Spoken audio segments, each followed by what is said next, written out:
Just over an hour from Sydney, Scenic World, the eco-tourist park, again turns its focus to sculpture with an exhibition on the bed of a Jurassic forest. Take a journey down the famous railway to find a Broadway scattered with 30 unique sculptures. Some are sublime and minimal, others will beg your interaction. This is the first year that artists have actually made architectural responses to the rainforest. While for some artists it is an engagement with the line and the space of the forest, for others it is a more light-hearted play with the site, ensuring something for everyone.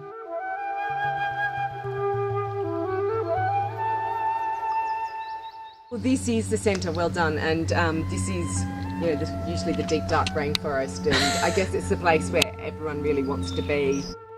Unique to this year, Scenic World commissioned sculptor Ken Unsworth to make a new piece for their permanent collection titled Harlequin, sitting like a jewelled beacon in the forest.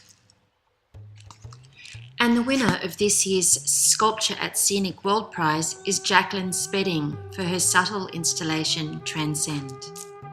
I made a site-specific installation using the form of a very common garden pot, but working with it in, I work in ceramics, so the idea behind that work was to use organic material that you incorporate into the clay, and it fires out when the pots are fired, and you get a lot of, so it builds up and breaks the form down, and you get all these beautiful textures and traces, like miniature landscapes themselves, because there's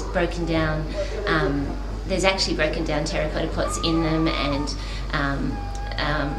it's like mad cooking. You put lots of different things in that work. I was trying to draw a contrast between the way we consider nature in our very controlled spaces in the garden and our actual experiences of nature, even though the Scenic World environment is contained as well, it's still a pristine Jurassic rainforest, and to contrast those perceptions of nature and hopefully create a conversation about how we think about our relationship to the natural environment. It's a huge learning experience, and Taryn, who installed my work, was very sensitive to what I was trying to do and very open to working with the form of the space that we had and really just tuning ourselves into it. So we're there for 2 days. It's a bit of a difficult spot given that the rough terrain of the rock, it's really hard to position a ladder on there, so we're limited in height because of that,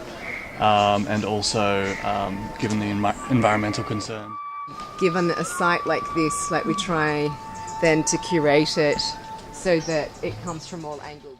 It's something where the audience really has to physically position themselves, and that sort of thing I really, really love, because it means that even just in physically doing that, you're psychologically and emotionally experiencing it, so it's bound to have a resonance. Topping off the exhibition is a selection of small sculptures at the base station. Sculpture at Scenic World is showing for just 3 weeks, so catch it before 18 May. Gina Fairley reporting for Arts Hub.